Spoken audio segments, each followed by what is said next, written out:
funky.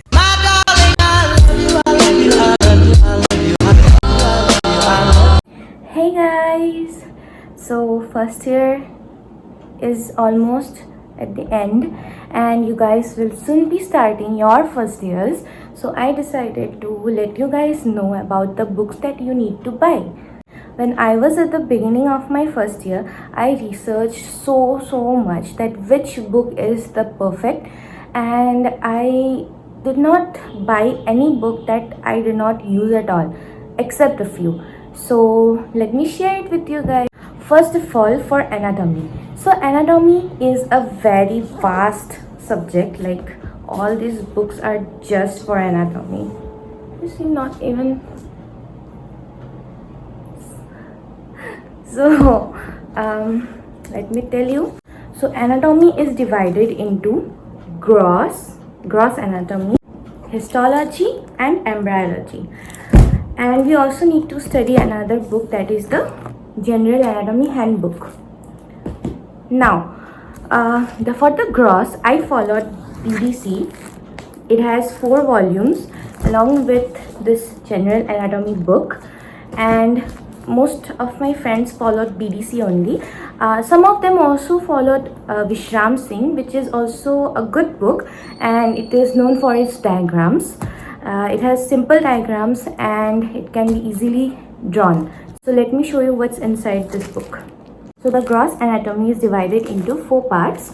First volume has upper limb and thorax. Second volume, which is the thickest, it has abdomen and lower limb. Then the third volume is all about head and neck, and the fourth volume is about the brain, that is the neuroanatomy. So let me show you what's inside. So first of all, let's just see the gross. As I said, in first volume we have upper limb and thorax. These are the chapters. You also need to study about the bones, and this whole topic of studying bones is known as osteology, and I will show you a book for that too. I did not buy any book, but I used the PDF. So these are the chapters.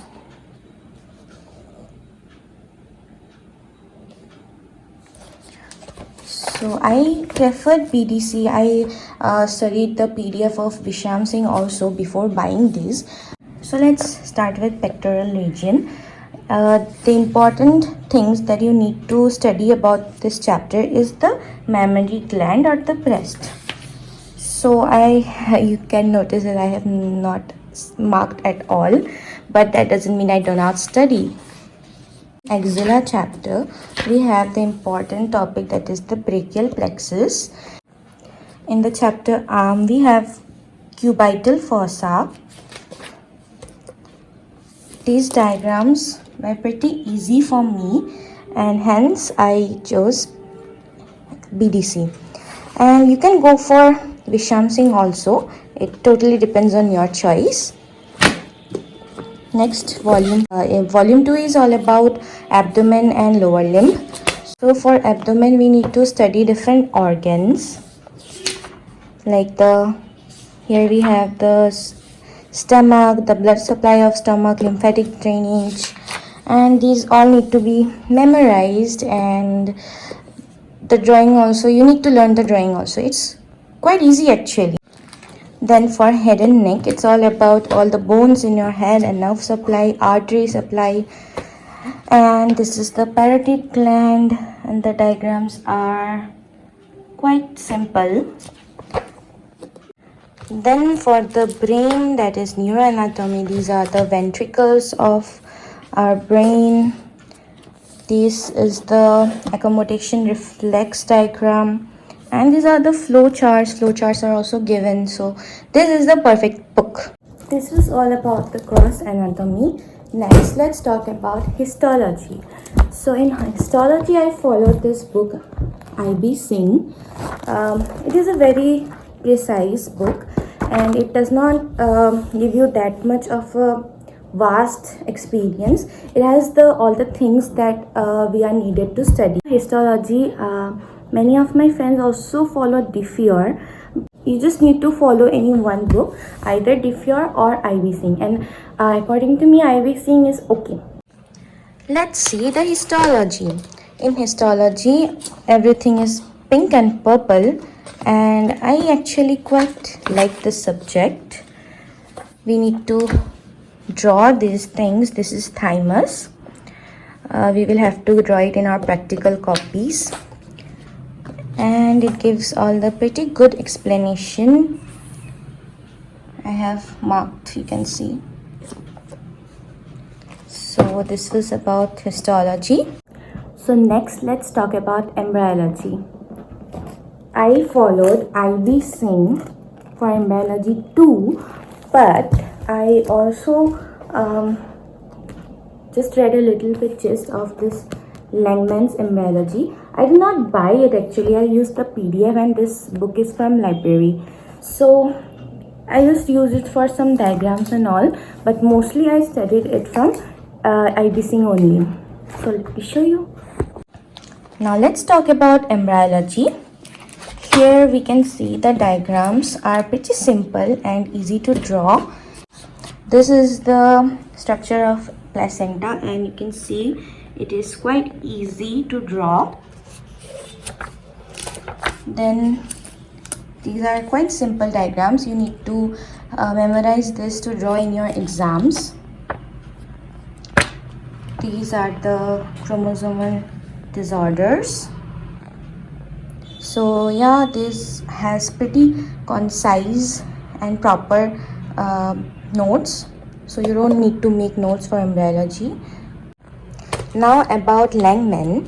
Actually, if your college follows Langman, then you need to just learn the diagrams and its labelings, because it may be asked in your practical exams.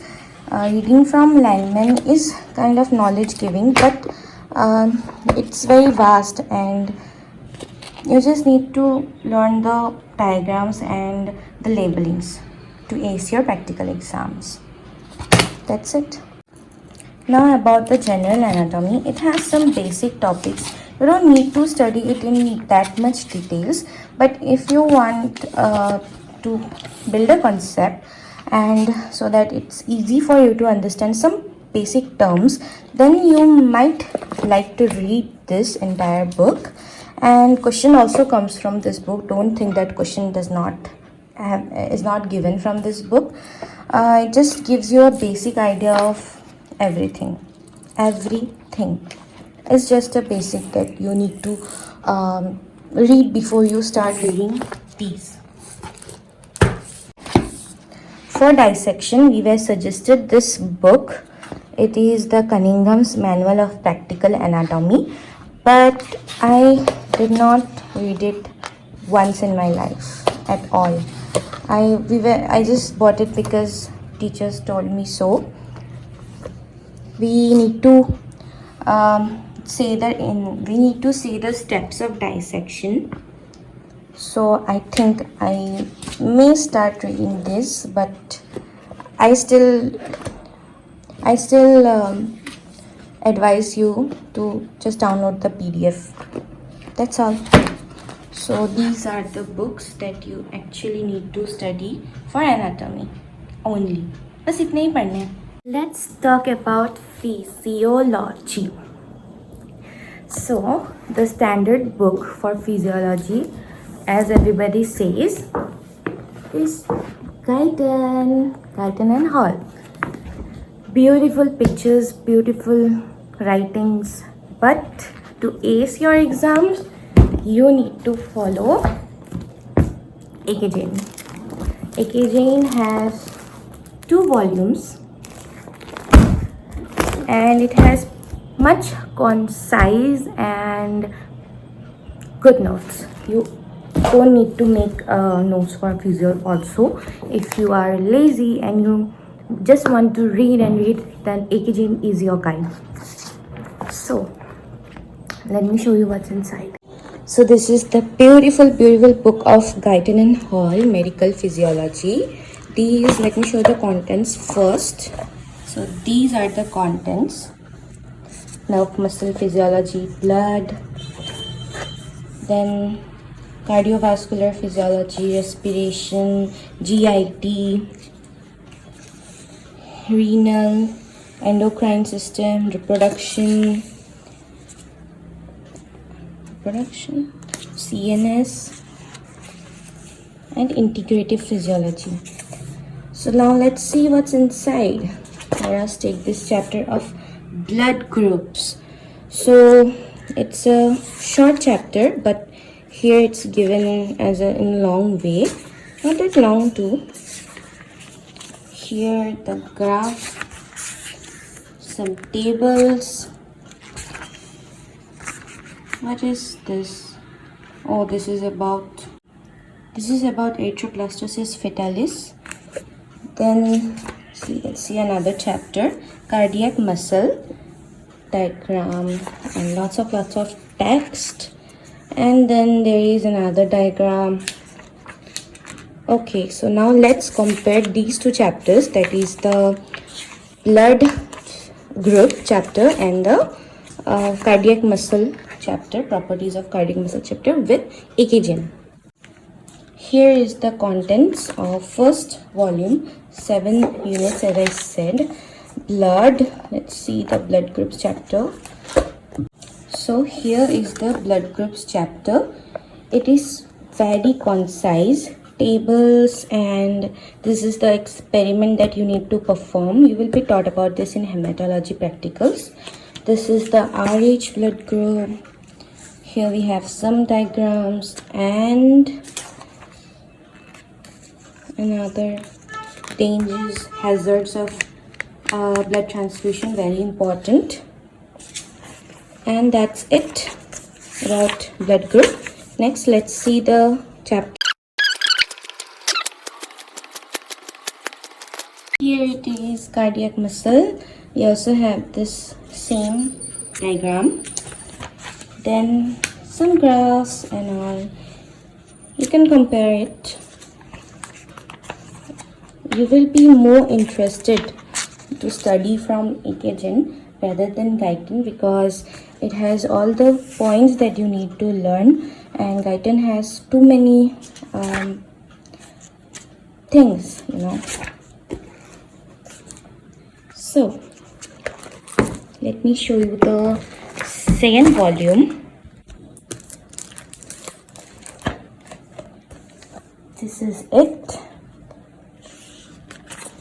Let me show you the CNS chapter, 753. See how beautiful the diagrams are.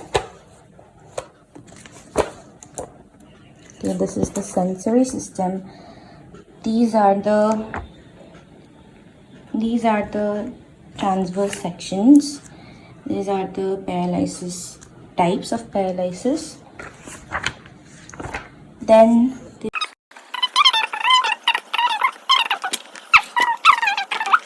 basically in anatomy you know about the structure of everything, and in physiology you know about the function of everything. Physiology is a good subject. It can be a little boring for some people, but it's quite interesting. So go for EKG in physiology and try to get the notes of all the YouTubers and influencers that are teaching on YouTube. Be very beneficial if you don't waste your time in making notes rather than you study people's notes. Everybody says that it's good if you make your own notes, but when you make your own notes you miss in a few important topics. You miss out and you may end up not studying those topics at all. So when you follow somebody's notes who is teaching or who has more experience, then you don't miss out on anything and you read everything. So that's the secret. For practical, our college suggested us this Srivastav practical physiology book. You can also go for EKG, that is also good. In practical physiology is divided into 3 parts. First is the hematology, where you need to prick yourself and then perform the blood related experiments. Next is the amphibian physiology. You don't actually need to cut a frog, but you will have to learn the graphs and the process, the procedure, the requirements, the instruments. You need to learn all of that. And the third is the clinical physiology, where you will be taught how to examine the abdomen, how to examine for vision and those things. So everything is there in our practical books, and you need to study the contents of a practical book for extra knowledge. So let me show you what's inside this books. See the practical physiology book here about the contents. I read this book a lot. So I don't have the PDF of this book, so I read this, and it's in a bad condition.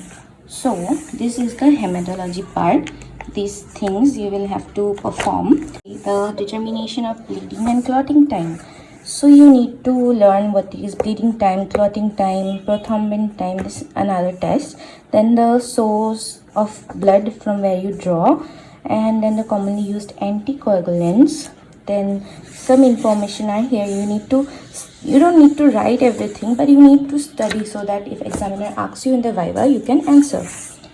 Here is the procedure and the result, and these things you need to study so that you can answer the examiner in viva. So this is about hematology, and these are the graphs that I was talking about. You need to learn these graphs and what this graph states, identification points also. So that's it about practical physiology. So last but not the least, the subject that I fear dreadfully is biochemistry. So biochemistry is all about chemistry and kind of little biology. So what are the chapters that you need to learn, or how do you need to proceed when you study biochemistry? You can just study the water soluble vitamins at first. Then you can start with the chemistry of carbohydrate, proteins and amino acid, fats, just the chemistry part. Then you can go for enzyme chapter, and then you need to go for metabolism and the related disorders. After completing the first part of proteins, lipids and carbohydrates, we need to go to the second part, that is a little bit more interesting, which is the molecular biology. Molecular biology is quite interesting topic. When you start the molecular biology part, you need to first go for nucleotides chemistry and metabolism. After that, you can start with replication, transcription, translation. Then you can go for the other smaller topics, that is the antioxidants, free radicals, cancer, recombinant DNA technology, these things. So for starting the enzyme chapter, you need to study the definition, then the basic characteristics, then comes the classification. There are 7 classes of enzymes: class 1, class 2, class 3. You need to study all these along with examples. You need to write the examples in order to get marks. Next we have the coenzymes. This is also a very important topic. You need to study the coenzymes with examples, of course. Reactions are need to be given. So this is very important. Enzyme kinetics. Here charts are given, graphs are given, and you need to learn these graphs and draw it in your exams. Then the inhibitors, enzyme inhibition. This is also very important. The types of inhibition: competitive, then non-competitive, and suicide and uncompetitive inhibition. You need to learn it with proper examples and the graphs. These are the books that I followed, but many people will say that you need to follow the standard books, and in order to follow that you need to give a lot of time. Like if you study for 1 hour daily with these books, but with standard books you need to study at least 3 to 4 hours. That is at least 3 to 4 hours. If you need to score good marks, then you need to study 3 to 4 hours daily with these books, and at least 7 to 8 hours daily with standard books. If you want to buy standard books, go for it. Nobody is saying that do not buy. Seniors may tell you that why do you need to buy books, just go for notes, buy the notes or like that. But you need to study, right? You need to study the books in order to gain knowledge. So if you want to go for standard books, I am suggesting you one book each. That is, for anatomy, you can go for Gray's Anatomy, which is the student's Gray's Anatomy. It has very good diagrams. The diagrams are really realistic and you can understand quite well. Physiology, as I said, that Guyton and Hall is all good. You need to buy this book if you are going for the standard one for physiology. Okay, you can follow that, but if you need more precise things, like you don't need too much of content, then you can stick to Symbolism also. It is also a good book. Okay, for biochemistry, people buy Vasudevan as a Indian standard book, but you can also go for Satyanarayan. It's also easy. It's easier than Vasudevan, and it's not a standard book, but it's okay, like it's okay. Then for standard book for biochemistry, you can go for Lippincott, Harper's. I never bought those books, but I don't have all the books. And let's go serially about anatomy. I have the PDFs of BDC because I only follow BDC. This is the Cunningham's practical manual which I was talking about. I only have the first volume in book, and this is these are the two PDFs which I just downloaded, the second volume and the third volume. Okay, this is the third volume. As you can see, about the flashcards that I was saying, I downloaded the Netter's Anatomy flashcard, and the best part is that, for example, this is the diagram of thorax part. This is the heart. These are the big vessels, and the parts are labeled as numbers. The best part about this is that the parts are labeled as numbers. See what those parts are and can match with the next page. Here, these everything else. Downloading the flashcards was a lifesaver. This is the base of the brain, and the circle of Willis can be seen here. This is the circle of Willis, and the labeling parts can be matched from here. Osteology book that I was saying about. This is the book for bones. Bones are asked in practical vivas. You need to study the bones from this particular book, Osteology. This is the hip bone. This is the right hip bone to be precise, and the labelings are here, and about those it is written here. I don't study this, to be honest. I study from video lectures and the anatomy book itself. So this was all about the books that I followed and the books that you should follow too. Books that you need to buy and the books that you need to just keep a PDF. This is the part 1 video of the things that you need to buy. This is all about books, and next I will also tell you about the instruments, some of the instruments that you need to buy if you want to lead a honest first year. If you want to live a honest first year, then there are some more instruments that you need to buy. I will talk about that in my next video, and also the things that you will be needing as a hosteler. So stay tuned for those videos. Subscribe to my channel, like this video, and if you have watched the video till now, then comment some sunshines. So bye bye, see you guys next time.